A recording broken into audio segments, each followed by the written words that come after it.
Itu ceritanya gimana? Kok bisa sampai rame? Pakai masker tuh Pak. Gimana? Asalnya kerja, Iya. lagi kerja, terus Beli es. Hah? Es. Beli es. beli es. Iya. Terus ini dibuka nggak panas. Oh, jadi asalnya kerjanya udah pakai masker? Pakai masker. Hah? Pakai masker. Udah pakai masker. Terus beli es. Waktu dibeli dibuka. Waktu minum esnya dibuka. Nah, minum esnya di mana? Di dalam. Di dalam. Di dalam areal. Jadi beli, masuk lagi ke dalam areal, esnya diminum. Lagi dibuka, ketahuan. Loh ya kalau lagi minum es kan nggak mungkin pakai masker. Gimana? Ketahuan sama security. Terus Pulang.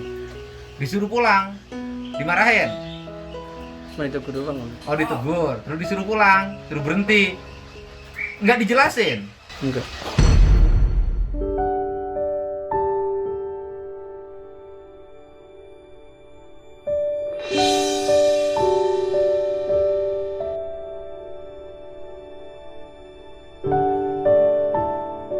Nggak dijelasin bahwa ini lagi pakai masker.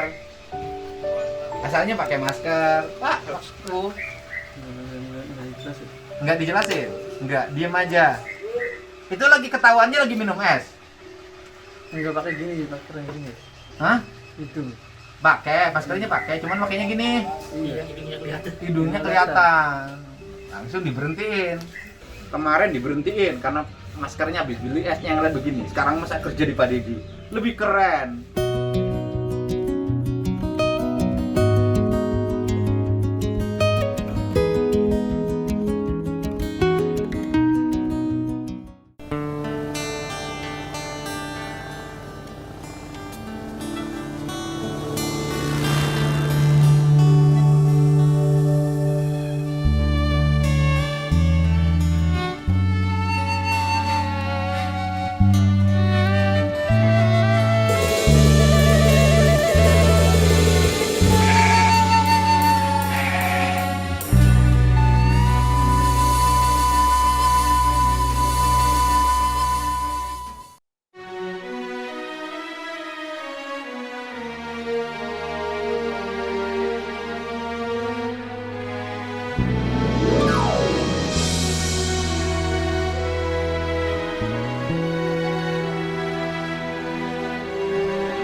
Ada hal yang menarik sebenarnya kalau ngomongin COVID hari ini, yaitu masalah klaster industri.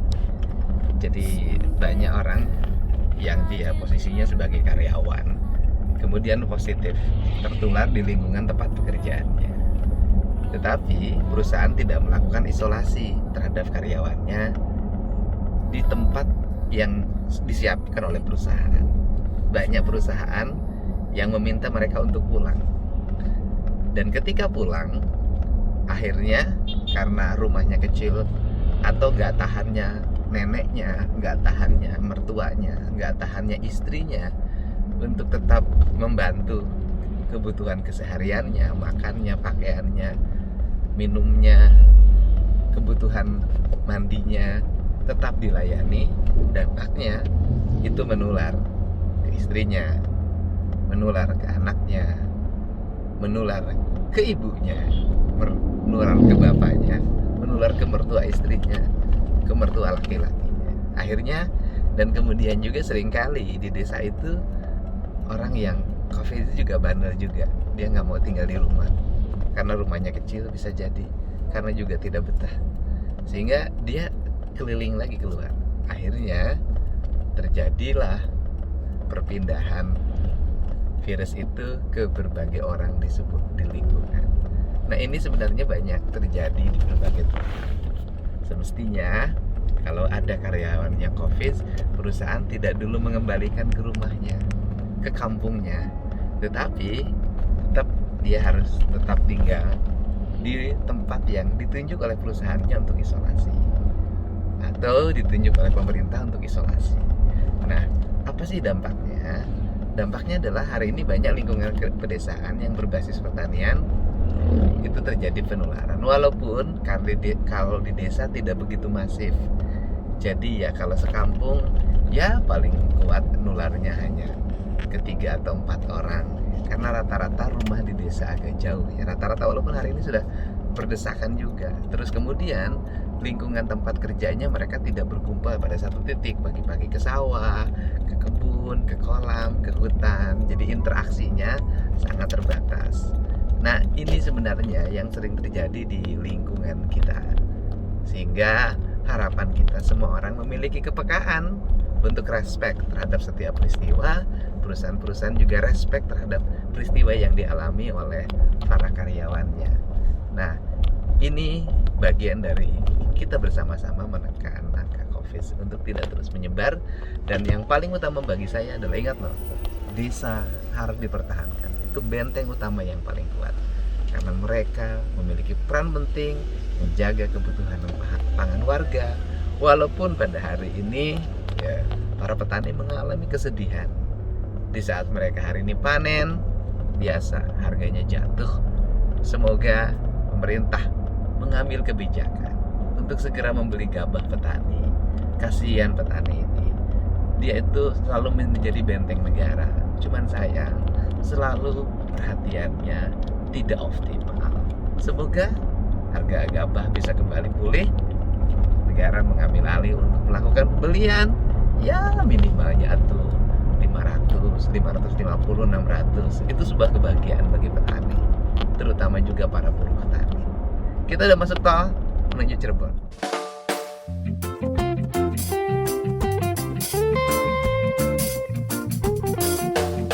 Saya sengaja ingin bertemu melihat kondisi keluarganya Derajat, atau nama lengkapnya Sudrajat. Ingin memastikan bagaimana keadaan orang tuanya, kemudian keadaan lingkungan rumahnya, serta persediaan kebutuhan pokoknya karena sebentar lagi menjelang Idul Adha. Saya seneng sama anak-anak yang memiliki spirit kerja keras. Derajat memang usianya 24 tahun, tapi mukanya masih muda. Bisa jadi salah tulis juga usianya. Kalau lihat dari usia itu saya lihat kisaran di 21 atau 20. Seperti anak-anak yang kerja di lingkungan saya pada saat ini. Dan memang COVID itu melahirkan stigma rasa takut yang begitu tinggi. Karena takutnya kadang terlalu berlebihan, seringkali orang melakukan tindakan-tindakan yang tidak terukur dan di luar nalar. Padahal imun tubuh itu bisa dibangun dengan ketenangan kita.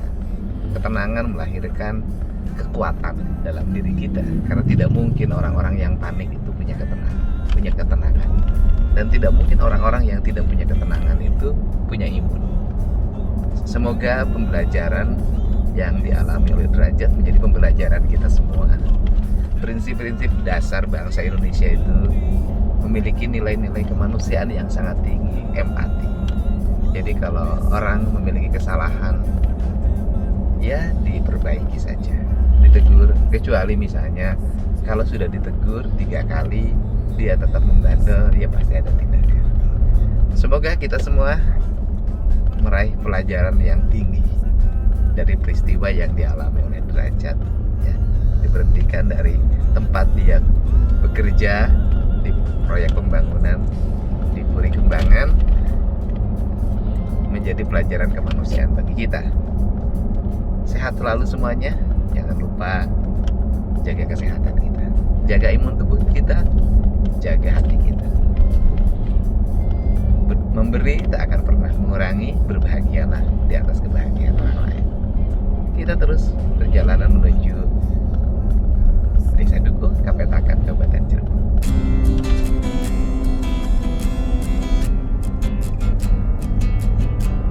Ya, kita menuju Kabupaten Cirebon. Cirebon itu memiliki sejarah dan kebudayaan yang keren, ya. Ada di situ kan ada sejarah tentang Sunan Gunung Jati dan sejarah tentang Kasultanan. Dan kelompok masyarakatnya adalah masyarakat yang sangat terbuka, masyarakat petani dan masyarakat nelayan dengan pola hidup sangat terbuka. Budayanya budaya Cirebon, dekat dengan kebudayaan Tegal. sawah-sawah nih terbentang nih sebelah kiri. Pemandangan yang indah. Jadi sawah itu fungsinya bukan hanya sebagai lumbung pangan, tapi memiliki fungsi estetika. Ini yang saya suka. Saya setiap sore olahraga keliling sawah di saat pandemi ini. Mungkin orang lain tidak menikmati kehidupan saya. Saya menikmati kehidupan bersama para petani dan lingkungan. Ini sawah-sawahnya nih. Ini panen kita bagus sekarang. Di saat pandemi kita memiliki kebahagiaan tersendiri karena panen warga relatif bagus di berbagai tempat. Nah, ini kolam ini tempat pendederan ikan. Pendederan tuh tempat untuk menogen. Menogen itu tempat untuk menganakan. Hutan, kalau di Indonesia itu indah loh kalau dirawat di kolam-kolam. Ini sawah lagi. Coba pagi ini jalan di Pematang ini indah banget.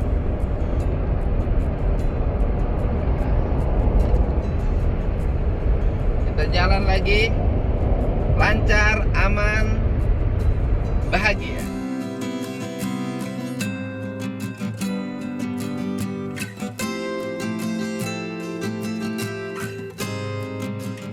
Kalau pagi itu pemandangan serba ada.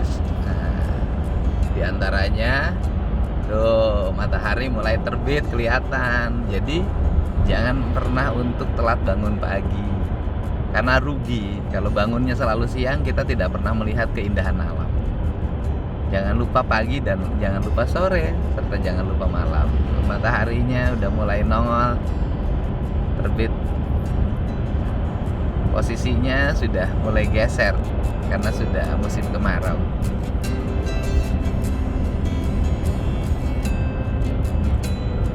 Nah, tuh kan kelihatan tertutup oleh pohon-pohon. Tertutup oleh pohon-pohon. Matahari tuh, kan mataharinya tuh keluar dia. Mataharinya tuh keren kan, kelihatan asik deh pagi hari ini. Alam ngasih kebahagiaan.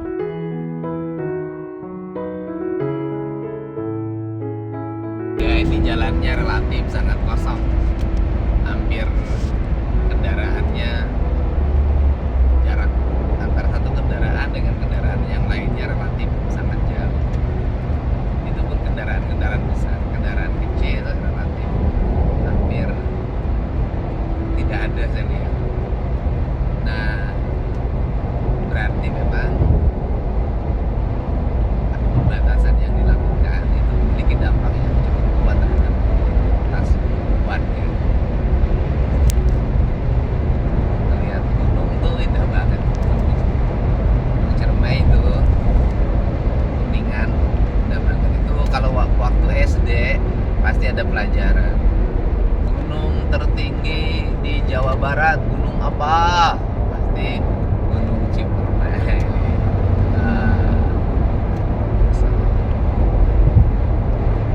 Belajarlah untuk naik ke puncak, tapi jangan lupa lihat yang di bawah puncak.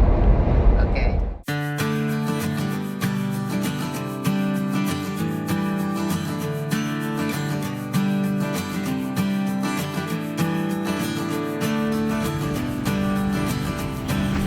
Ya, kita beli kebutuhan pokoknya dulu dengan tujuan kalau kebutuhan pokok rumahnya ibu bapaknya sudah aman, anaknya bisa tenang.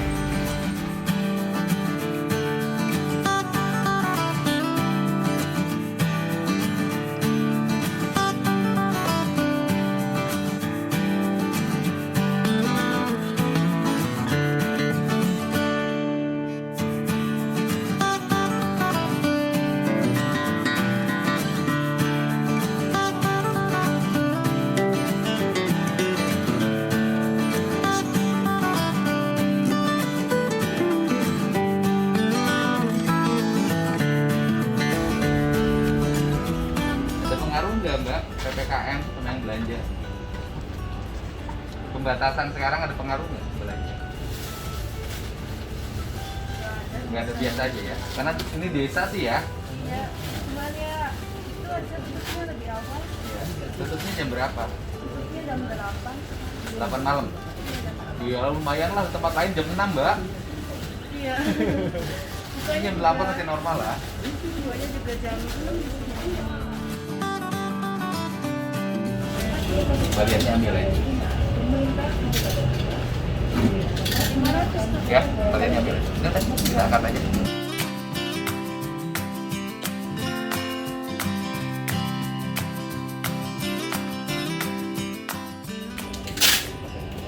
Aku buat di sini aja. Om, ke bawah nggak itu? Iya, Pak. Angkat.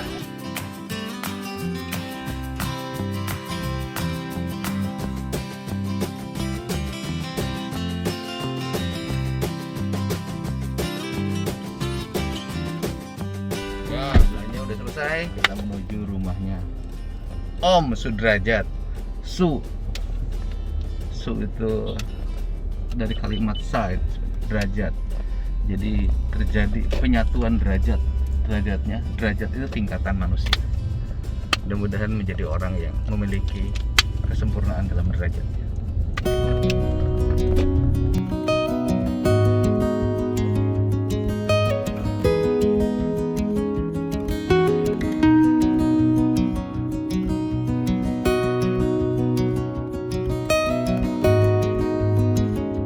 Rumahnya Iya. di mana rumahnya? Orang itu ada gang situ lurus aja gang sini. Oh, terus dari- belok kanan. dari sini lurus, Tanya aja belok situ. kanan, ya? Ada itu ada pabrik pari itu. Oh iya iya. Nanti saya kesana. Itu. Terima kasih Iya. Pak. Terima kasih. Ya. Jadi ada gang pertama tuh masuk aja kanan. Ke kanan ya. Lewat pasar, Loh, Pak, ini tanggalnya, Pak. ada jalan mobil Nah. masuk, pres mobil masuk ke kanan. Iya, terima kasih Pak. Terima kasih banyak.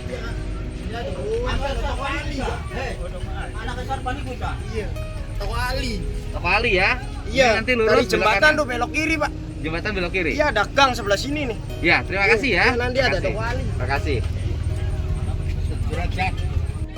Oh, weh, terima kasih. Iya, Pak. Terima kasih, punten.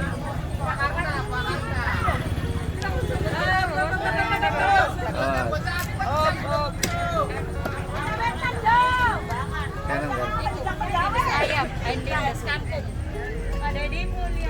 Iya, Bu. Terima kasih, punten.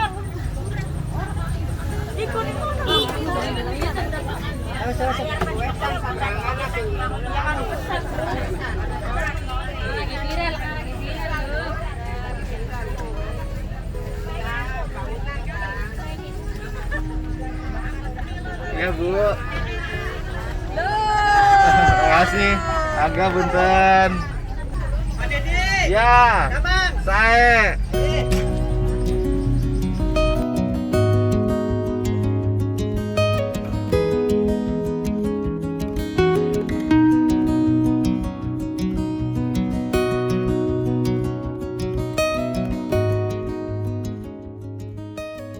Tanya kalau Desa Duku sebelah mana ya? Buku. Iya, Ya terus aja. lurus ya, masih jauh Bu. Masih. Iya, terima kasih Bu. Iya. Jembatan Merah masih sebelah Iya. sana. Iya, makasih.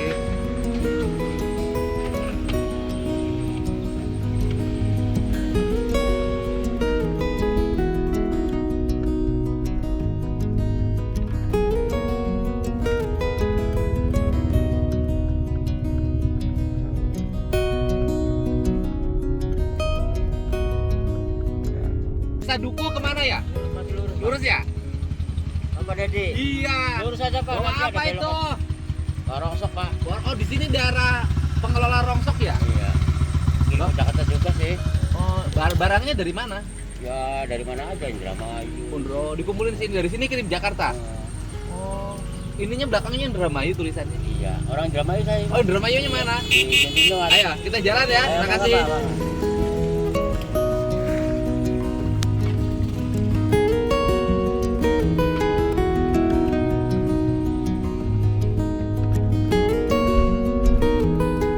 Lakukan pengelolaan terhadap limbah sepanjang jalan Itu ada tumpukan limbah yang kanan aja biar nggak hilang. Nah, ada tumpukan barang bekas. Ini kelihatan limbah kardus. Terus kemudian limbah-limbah industri di sini dikelola guys. Dari tadi botol. Ini pola-pola tradisional seperti ini biasanya tumbuh secara alami, melahirkan orang-orang kaya baru di setiap daerah.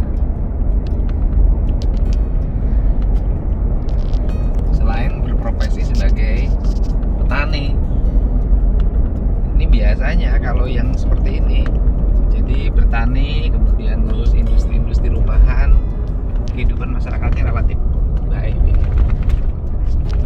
Ya. Oke.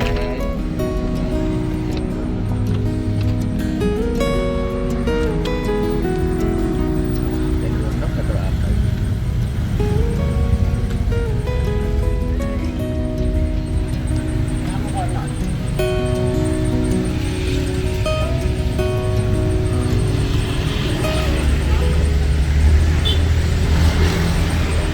Kita jalan, tadi sudah nyampe.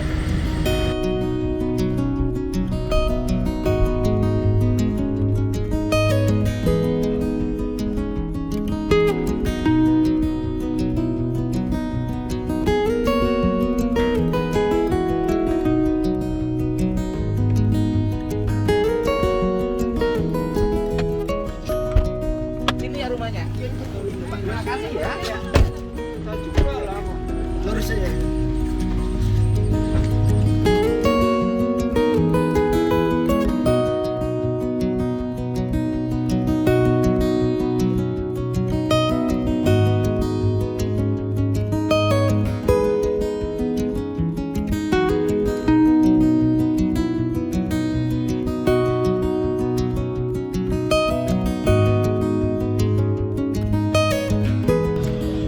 Rumahnya mana, Sudrajat? Mana? Jat, gue masukin dulu. Ya udah. Nah. Zaman sekarang dong.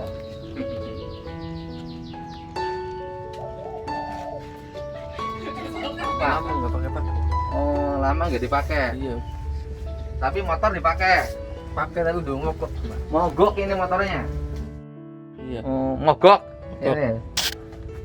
Ini kapan punya motor ini? Tahun lalu Beli. beli Dari mana belinya? dari saya kerja. Oh, kerja. Nama security-nya tahu nggak? Lupa pak. Hah? Lupa. Oh, lupa. Tapi nggak dimarah-marahin waktu itu nggak? Cuman disuruh apa? Tegurnya gimana?